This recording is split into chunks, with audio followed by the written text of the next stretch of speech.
Baby Toby. Good morning, Tonga! Good morning! May hindi maamin? Ilabas mo na yan sa akin! Toby! In the morning! Uy! Nakakaloka! Toby in the morning! Tell Toby in the morning.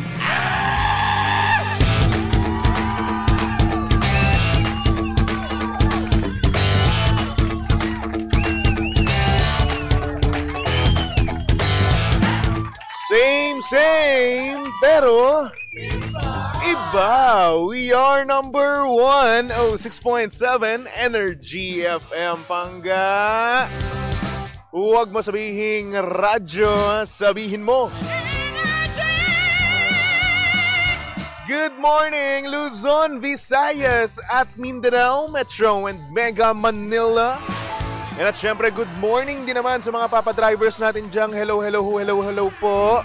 Na napaka-macho, super guwapo. Ay, nako, papabol na papabol.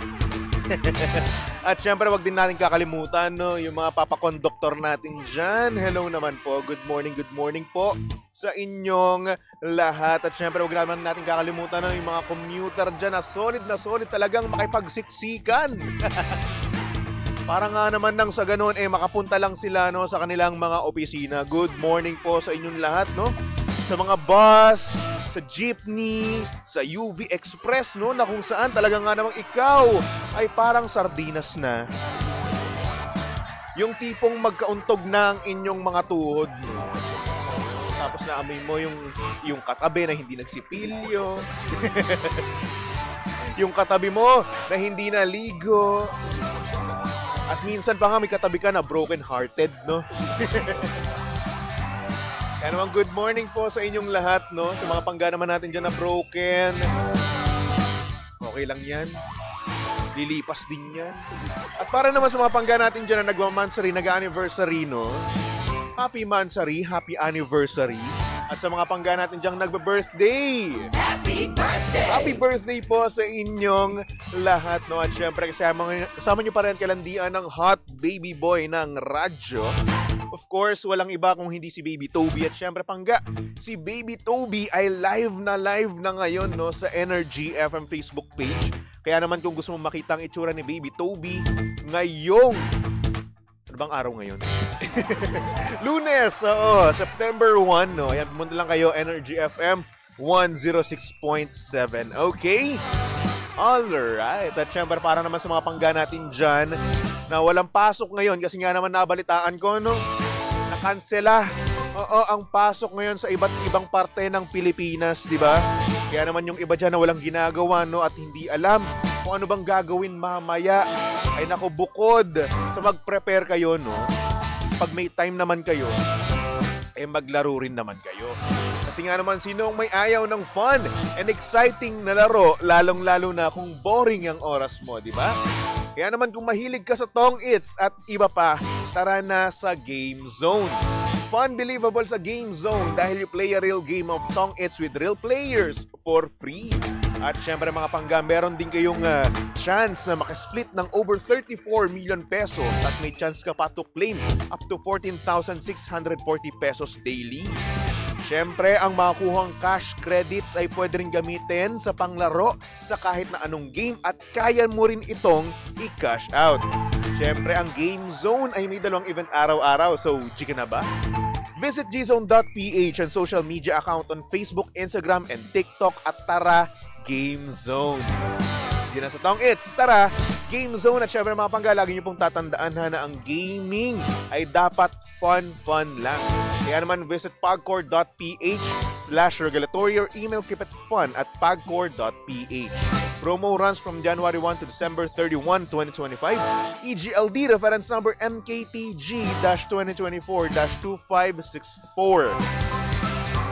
Gaming is for 21 years old and above only. Gambling can be addictive. Know when to stop. Okay? Alright. So anyway, good morning po, no, sa mga pangga natin dyan sa comment section. Hello, magandang umaga. And unang-una nga dito si Nashreen. Hello Nashreen, kamusta ka naman? Si Elizabeth Corpus. Hello po, good morning po sa inyo.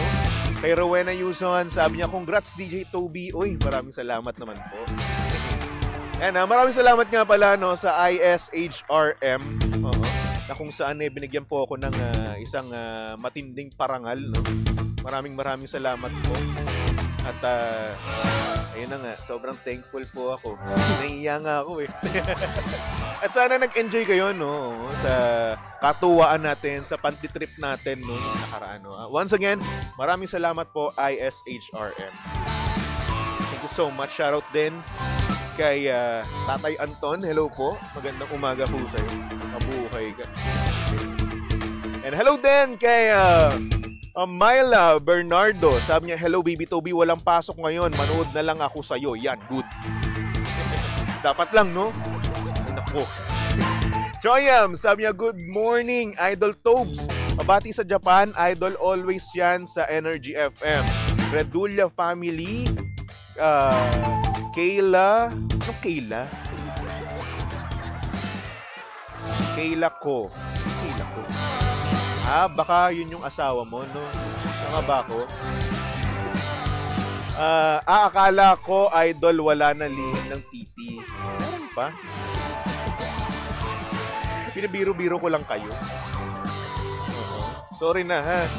Medyo na... Hindi ko lang nabasa ng maayos yung comment mo. Malay! Malia Bernardo pala. Sabi niya, congrats, Toby. Thank you so much po ulit. Nahihiya na ako, no ba?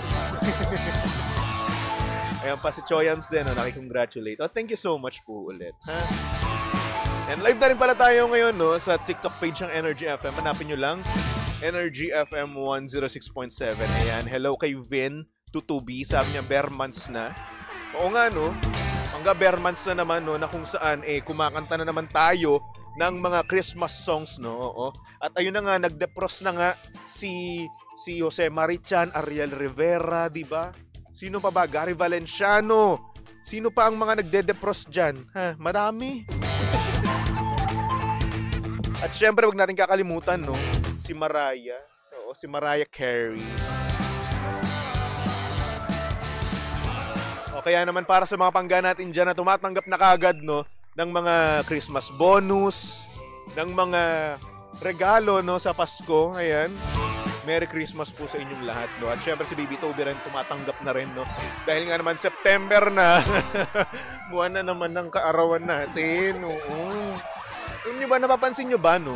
Dito sa Pilipinas, ang daming nagba-birthday ng pagdating ng September. Di ba sa pamilya namin, ilan yung may birthday ng September? No? Napansin yung pinag-usapan kasi kahapon habang kasama ko sila sa van, no? Ang dami pala naming nagba-birthday ng September. Dito sa opisina, madami rin. No, si Papa Jackson, September. Si DJ Sheena, September. Yung anak niya, September din. Ipapanganak, no? And hoping ako, no, na September 22 rin.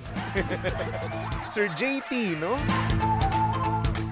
So ano, yung mga magulang namin, ang sipag nung Disyembre. Nagpaputok nung Disyembre. Ang sisipag,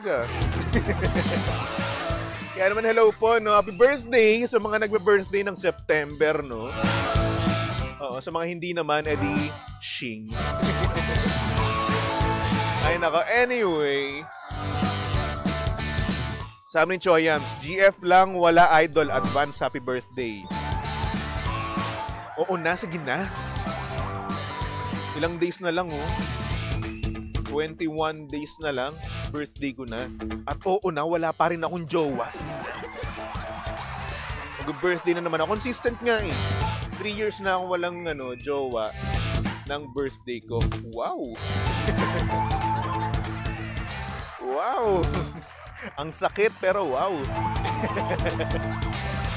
Hello kay Dondi. Sabi niya, uy, naka-Pokemon. Right, thank you Dondi dito sa t-shirt And hello din kay Ate Rovina. Good morning naman sa'yo. Sabi ni Mickey, morning baby. From Kainta. Mickey po, as always, mua love love. Oh, hello Mickey. Kamusta ka naman? Kay Mami Yoli Ruiz, hello, good morning. Sabi ni Ate Robina, malamig kasi pag December anak ko din, September 21. O sayang, hindi pa naging 22. Para ka-birthday ko. At syempre, kasing bait ko, no? Ay, nako. Tatanda na naman tayo. Anyway, ito na mga pangga, meron tayo ngayong sender, no? Kaya naman pasok na natin yan dito sa Titi in the Morning. Oh yeah, Titi in the Morning. Ang aga-aga ha. Tell Toby in the Morning.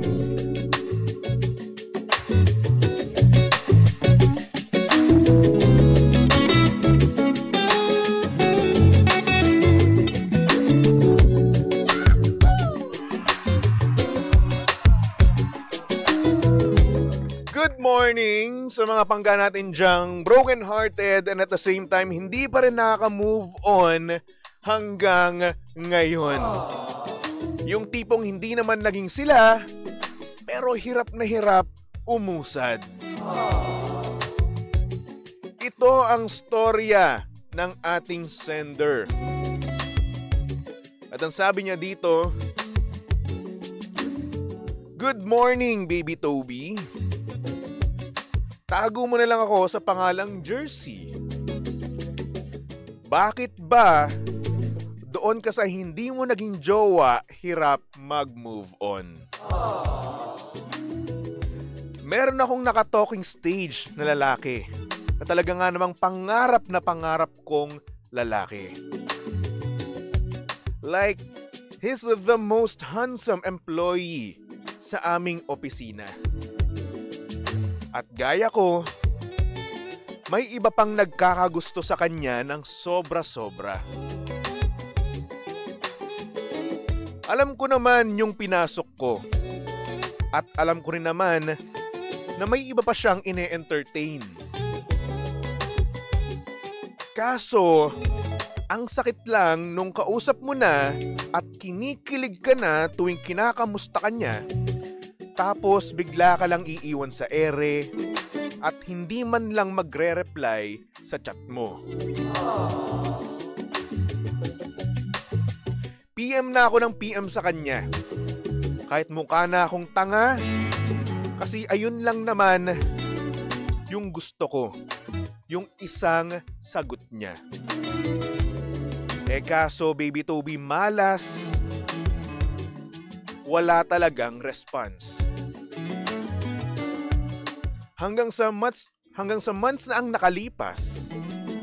At ayun, malinaw na nga na nag-ghost na ako. Pero, kung sino pa ang hindi ko naging jowa, doon pa ako hirap maka-move on. Hanggang ngayon, siya pa rin yung iniisip ko at binabasa ko pa rin tuwing gabi yung conversation namin. Paano ba ang gagawin ko dito, baby Toby? Makikihingi naman ako ng tulong sa iyo at sa mga pangga natin. Thank you so much.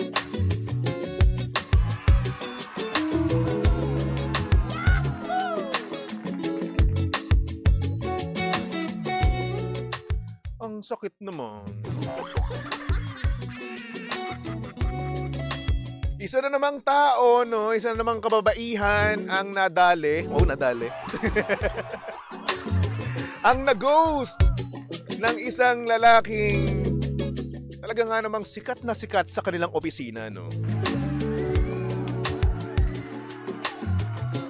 Ikaw ba, Pangga, ano ang masabi mo, no, sa ating sender na kung saan hindi pa rin siya makausad, no? At bakit nga ba talaga na doon ka pa sa hindi mo naging jowa nahirapan mag-move on? Parang ang sakit, no? Hindi mo naman naging boyfriend, hindi mo naman naging girlfriend. Hirap makausad. Kaso yan yung nauuso ngayon, no? Pansin nyo, mga Pangga. Karamihan sa atin, no? Dati kasi nung kabataan natin, pag may crush tayo, parang pag hindi tayo na crush back, parang okay lang, no? Parang wala na, eh. Ngayon nag-move on ka na rin. Di ba? Kapag hindi ka naging crush ng crush mo, no, ng taong gusto mo, no, pinag-move on mo rin. Di ba? Tumating di pa dito, no? Hindi lang weeks, hindi lang days, no? Minsan tumatagal pa ng taon, no? Ang nakakalungkot yun. Di ba? Kasi isipin nyo, no? So, iyan na natin, no? Palawakin pa natin. Isipin natin kung bakit nga ba hirap na hirap ngayon ang mga tao doon mag-move on sa taong hindi naman naging sila or hindi naman niya naging jowa, no? Kasi una sa lahat na nakikita ko dito, no? Sariwa pa mismo yung honeymoon phase, no? And at the same time, kapag gusto mo nga talaga, no? Na ma-manifest mo na yon sa sarili mo, di ba? Naiisip mo na, no? Ay, magiging kami nito. Oh, kasi nga, no? Kapag negative kasi yung inisip mo, no? Negative din yung mangyayari o negative din yung kakalabasan, no? So ngayon ikaw, bilang positive thinker, no? Iniisip mo na, ay sige, magiging kami, no? Magiging sweet kami, no? Eto na kami, nag-uusap na kami, no? May chance na ako, di ba? Buong-buo yung loob mo, no? Hanggang sa naging dilulo ka na, nakaka-imagine ka na ng mga kung ano-ano, at hindi mo na namamalayan, no? Lumalim na yung feelings mo. Lumalim na talaga. Talagang, baon na. Kulang na lang, magpabaon ka na eh. Diba? Totoo naman eh, no? Ganyan tayo kapag nagkakagusto tayo ngayon, no? Iniisip natin, ay, eto na, siya na. Lalong-lalo na sa mga taong date to marry dyan, diba? Yun na lagi yung iniisip nila. Ayaw nila ng pang playtime, pang mabilisan lang, no? Panghabang buhay na mismo. Yun na mismo yung gusto nila. At syempre, mas masarap nga naman talaga sa feeling, no? Na kapag yung taong gusto mo, yung nakapiling mo talaga, no? Yung pinakasalan mo, di ba? Kaya ayun, nag-i-imagine ka na, no? Kaya nung lumapit, no, o hindi man dumating yung araw na ikaw ay hindi na pinansin. Hindi na nireplyan. At wala na, ginost na talaga. Triple yung sakit. Aminin natin, sobrang sakit. Kaya karamihan sa mga kabataan ngayon, no, yung mga hindi nakaka-move on sa kanilang mga hindi naging jowa, no? Baga totga, baga multo nila, no? Ang dami ni. Ang dami ng mga terminolohiya, no? Oo, natawag. Basta yun, hindi naging sila pero hirap maka-move on. So, paano gagawin natin dito? Since gaya nga nasabi, no, ng ating sender, hanggang ngayon, kahit gabi, binabasa pa rin yung conversation nila. Isa yan sa mga mahirap, no? Isa yan sa dapat mo hindi mo ginagawa. Yung magbasa ng convo nyo, naku, tayo. Sa imbis na makausad ka, wala eh. Umaatras ka eh. Nagre-reverse ka eh. Diba?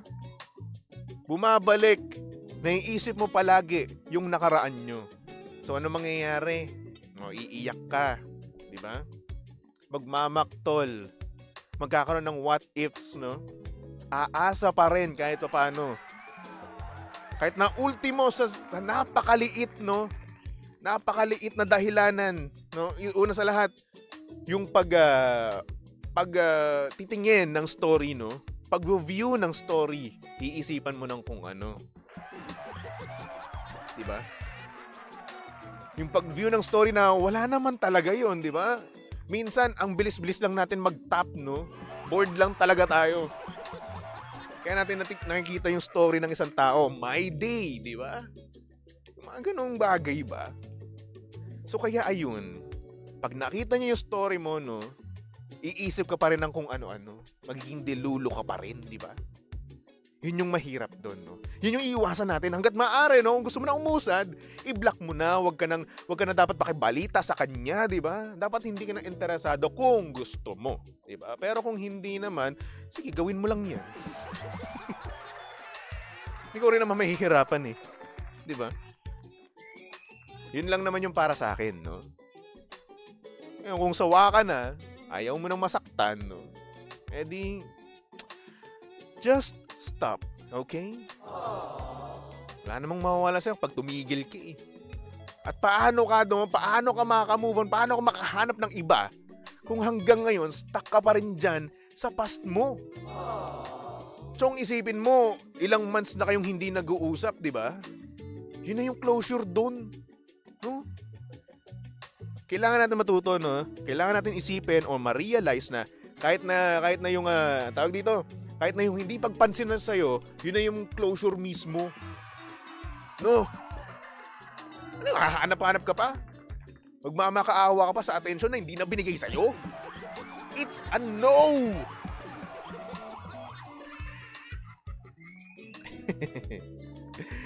I know. Kaya naman sa mga kabataan dyan, no? Sa mga kabataan dyan na madaming ine-entertain, may maghunos dili kayo. Bigyan nyo naman ako. Sakto mag-birthday na ako, habol lang kami. Hinay-hinay lang, no, sa pag-entertain ng mga tao kasi baka mamaya, no, sobrang kang nag-entertain, meron na palang nahuhulog sa'yo ng sobra-sobra. Tapos ayun, pag iniwan mo, sobrang sakit na. Diba? Baka mamaya ikaw pa yung mabalikan dyan, no? Karmahin ka pa. Pag ikaw nagagusto, no, sa iba, talagang gustong-gusto mo talaga, no, ikaw naman yung friendzone, no? Ikaw naman yung ginost, no? Ay nako, bumabalik ang karma talaga, B. Kaya maging mababait tayo, ha? At para naman sa mga hindi pa nakakausad, huy, simulan nyo na, no? Ha? Simulan nyo na ngayon para nang sa ganoon, makahanap ka na ng taong para sa'yo, ng taong magmamahal ng lubos-lubusan. Diba? Ang sarap na sa feeling ng gano'n. Kikiligin ka, no? Yung honeymoon phase, no? Oo. Pero pagdating ng panahon, maging toxic na rin kayo sa isa't isa. Ay, nako. Sana mahanap na, no, ng ating sender, no, yung taong para sa kanya talaga. At sana makausad mo na siya, no? Sana ma-accept niya yung fact na ayaw na sa kanya ng taong gusto niya. Sawa na sa kanya yung taong gusto niya. Diba? Masakit man pakinggan pero yun ang katotohanan. Jersey, please. Try to move on. Unti-unti lang naman. Okay? Alright. Para sa mga pangga natin dyan, pwede pa rin kayo magpatawag or hindi naman kaya mag-send, no? Hanapin nyo lang. Baby Toby 1067. Okay? Alright. So for our next song, no? Isa to sa pinaka masakit na kanta na narinig ko. Promise. And it's from Willie Revillame. Titled, Kahit Hindi Naging Tayo. Ang sakit. Kuya Will, bakit mo kami sinaktan? Kaya naman tumutok lang dito sa estasyong same, pero iba. We are number 106.7 Energy FM Pangga. Huwag mo sabihing radyo, sabihin mo.